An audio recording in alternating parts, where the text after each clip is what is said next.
Welcome to the Coffee Club, broadcasting live from New York with your host, Felix, and co-host, Dr. Mark. So let's have a cup of coffee and enjoy the show. There is no heaven. There is no hell.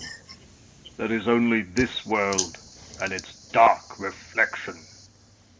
And we do not know in which of the two worlds we are.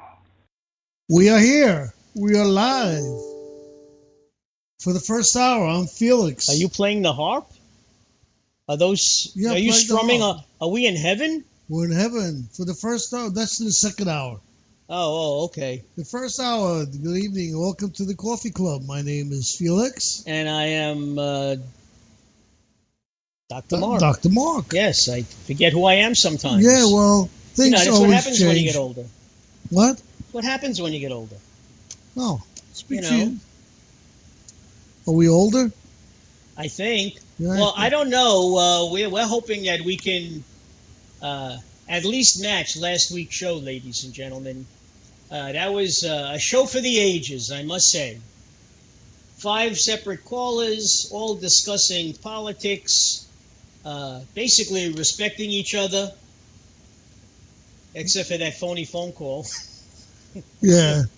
And the good thing about that was that we didn't address it at all. It was one of our people who called in, Naj, who addressed the young lady. Yeah, it's true. He just dug right into her. But he was nice about it. Oh, very nice. In fact, I want to welcome a new listener. Many of you know I told you my friend from Florida. No, go ahead. What about your friend from Florida? My friend from Florida was visiting his son and grandson out in Seattle with his wife, and they were listening on and off to the show, the podcast, and his son is now a loyal listener and subscribes to our podcast. So I want to welcome Ryan to the fold, and if he ever feels like he has anything to add to our conversation, if he happens to be listening live at some point, by all means, give us a call. We'd love to hear from you. Yes, we would. We'd like to hear from everybody. I don't know. The Rev is at a loss for words. I'm at a loss for words. Let's see. All right. We're having problems with one of our servers. Yes. We are on Blog, I believe. We're on Spreaker. No, we're on Spreaker, but we are not on Blog. Well, we're not sure. We keep going on and off. We're not sure. Looks like we're losing. So we are keeping our fingers crossed. Well, yeah, looks like we lost the Blog Talk Radio. But we have Spreaker. We are running on Spreaker. I can't apologize to all the blog people because they can't hear us.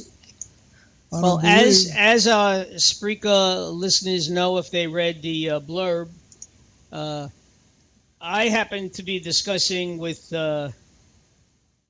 Felix the fact that the wagons are circling the Trump campaign.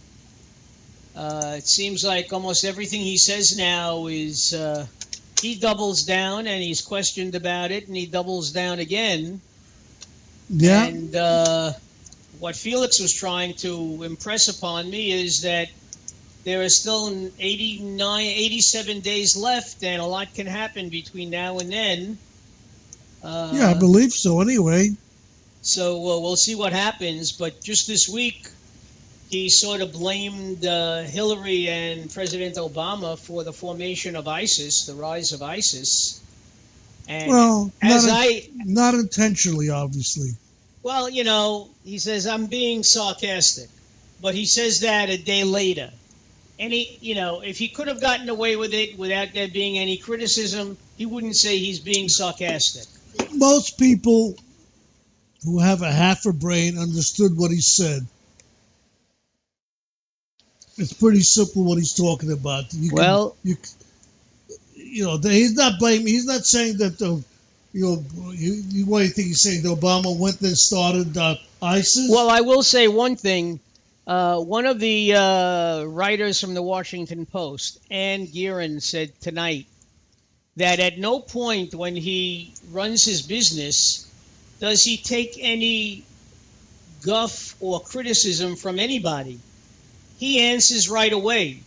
Okay, he doesn't let a negative comment go unanswered. Unanswered, you know.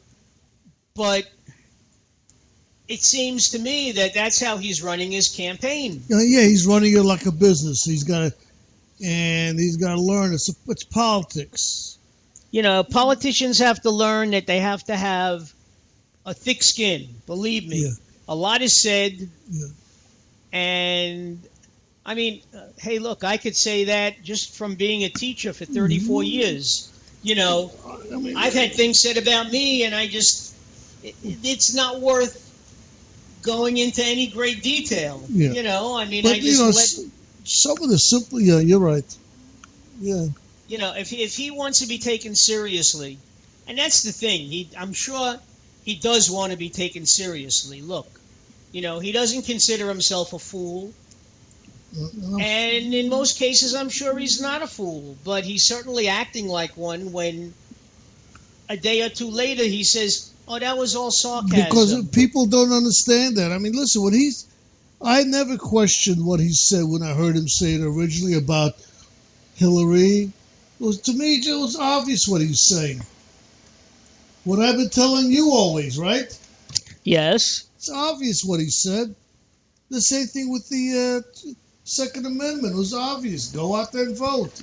There are so many Democrats who have guns and believe in the Second Amendment that if everybody piles up and votes, she's going to lose. Well, but the bottom line is he never seems to do any fact checking.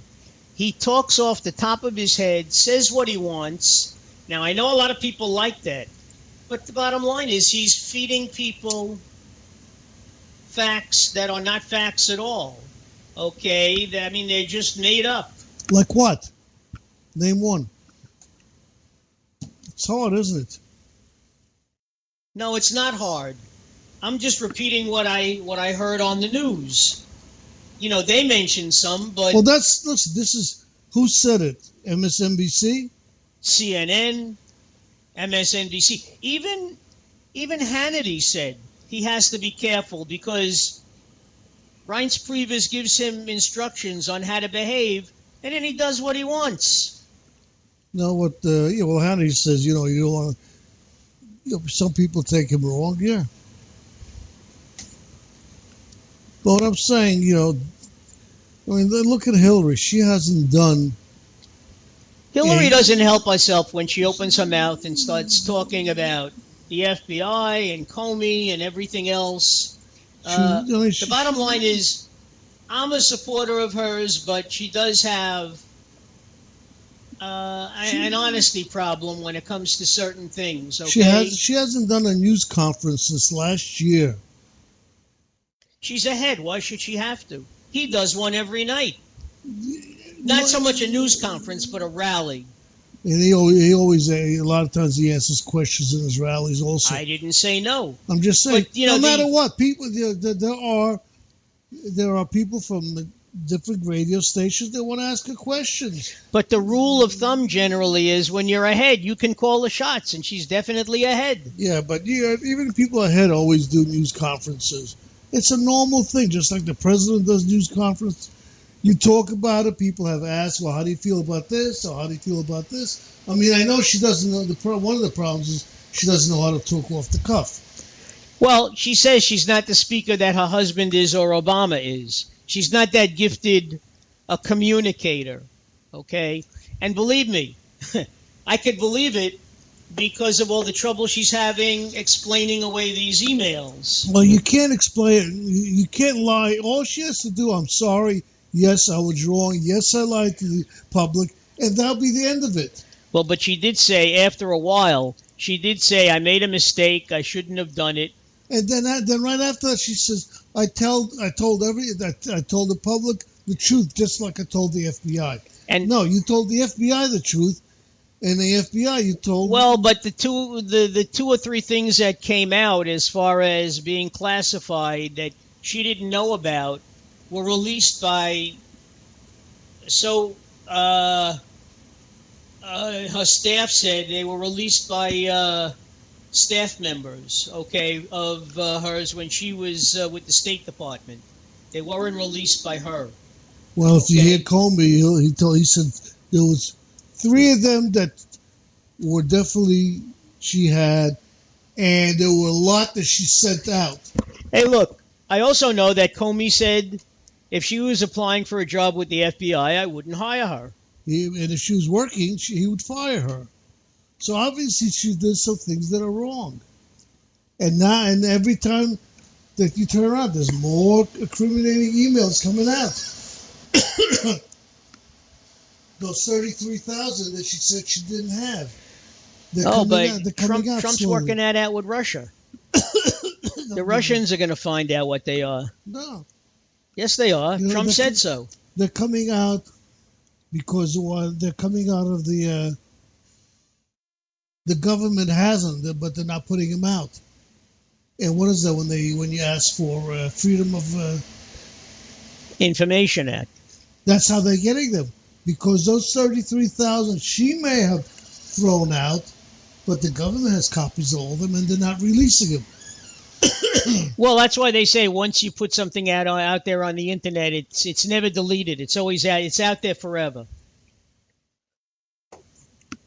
You know, all those love letters that you send to your girlfriends out there, you know. Just like Colby yesterday, I think it was wanted to prosecute, not investigate, her and, what do you call it? I don't know. In the Trump organization. Lewandowski? No, the Trump organization. What is it? But who in the Trump organization? No, Manafort?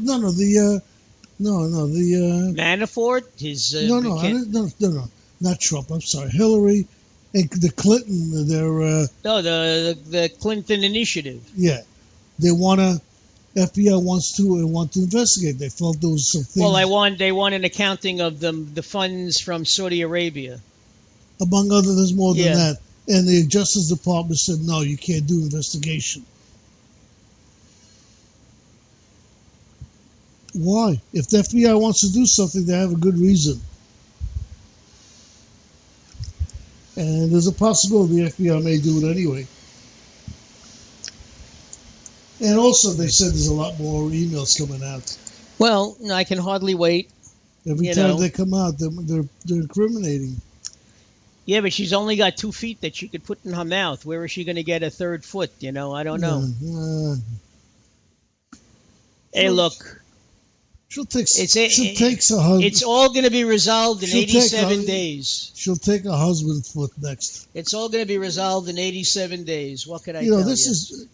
Listen, and the funny thing is, they're both equal in the popularity, Trump and her. Yeah, I know, like a 70% disapproval rating. Yeah, they both are. They're both are. It's a race to the bottom, as they like to say, a race to the bottom. Unbelievable. Well, that's why Gary Johnson may wind up with more than 15%. He may actually get up there on the debate stage. How about the other one, the woman? Jill Stein, I don't think she wasn't even at 10%, so she's got a longer way to go. He was at 12 or 13. Yeah. Okay, so he just needs a few more percentage points. And the more I talk to people who I know are Republicans, you know, the more I know they're saying that they're definitely not voting for Trump. They're also not voting for Hillary, but they're going to vote for Gary Johnson. The pothead. It's one way to put it, I guess. But like I said, he swore that he hasn't had a toke since he made his campaign public. And if elected, he promises not to get high for 4 years.